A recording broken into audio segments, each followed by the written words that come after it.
welcome. Edutainment Studios has with us today Ms. Shelby Bullard, who is our Medical Records Director, and we're talking today about new patient packets. So a new patient packet, I am assuming, is done when you have a brand new patient coming on board. Correct. We have them up on our website that they can go in and print them off and then fill them out at home and then bring them to the office so they're not wasting a lot of time sitting there trying to fill them out. Sometimes they're hard to read and it's hard to write. Or as you go to the office, the front desk personnel will actually hand you the new patient packet. So if a patient has one of our Access primary care physicians as a physician and they're going to an Access healthcare specialist, okay, do they have to fill out a new patient packet? Even though they are a new patient in the specialist's office, they do not have to fill out the new patient paperwork because it would be scanned into the electronic medical record.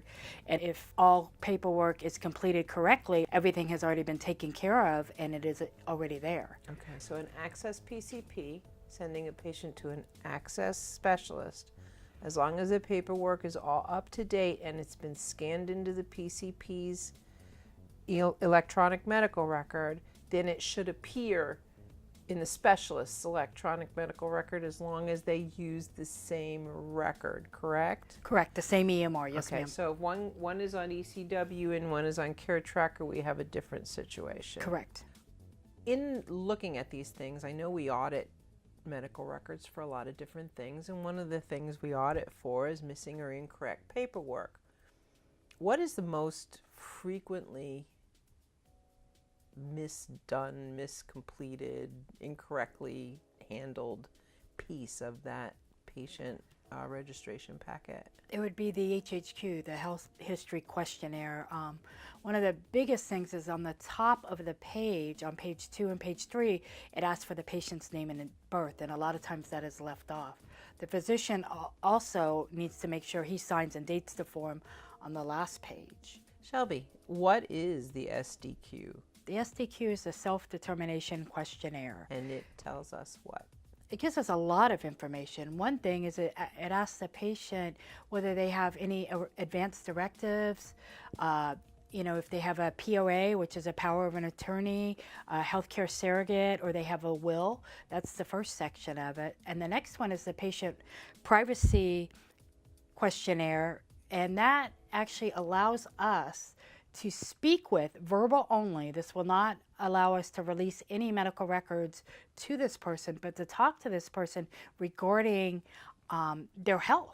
Okay. And any PHI. So this particular document that we're talking about tells us who we can talk to. Correct. Okay. And then they're also going with the SDQ that a lot of the doctor's office want it done once a year now, just because of that.